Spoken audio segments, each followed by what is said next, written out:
kemarin selain digunakan untuk berkumpul bersama keluarga, juga untuk mengunjungi objek-objek wisata. Terlebih tahun ini, pemerintah tak lagi menerapkan PPKM. Kementerian Pariwisata dan Ekonomi Kreatif atau Kemenparekraf merilis 10 destinasi wisata yang paling banyak dikunjungi selama momen Lebaran. Menparekraf Sandiaga Uno dalam The Weekly Brief with Sandi Uno pada Selasa 2 Mei mengungkapkan, destinasi wisata ini tersebar di sejumlah wilayah. Di antaranya ada di Malioboro, Kota Yogyakarta, Ciwidey, dan Lembang di Bandung, hingga Candi Borobudur di Magelang. Data ini didapatkan dari survei yang melibatkan 1.045 responden. Sementara itu, titik pergerakan mudik Sumatera ada di Padang dan Lampung. Sedangkan untuk di Pulau Jawa ada di Jawa Tengah dan Cirebon. Untuk Pulau Sulawesi ada di Kota Makassar. Sandiaga mengungkapkan berdasarkan survei tersebut diperoleh data pengeluaran wisatawan selama libur Lebaran 2023. Tercatat rata-rata pengeluaran mencapai 2,7 juta rupiah.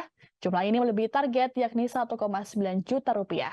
Adapun alokasi terbesar dari anggaran tersebut ditujukan untuk transportasi sebesar 23,4%, akomodasi 22%, makan dan minum 20%, serta keperluan membeli souvenir, fashion, dan cenderamata sebesar 14%.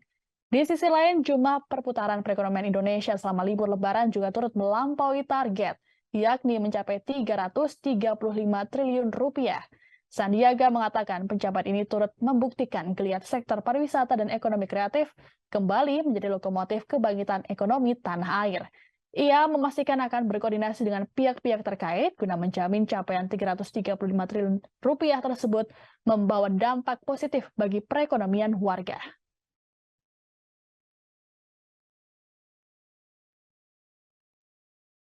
Download Tribun X sekarang, menghadirkan lokal menjadi Indonesia.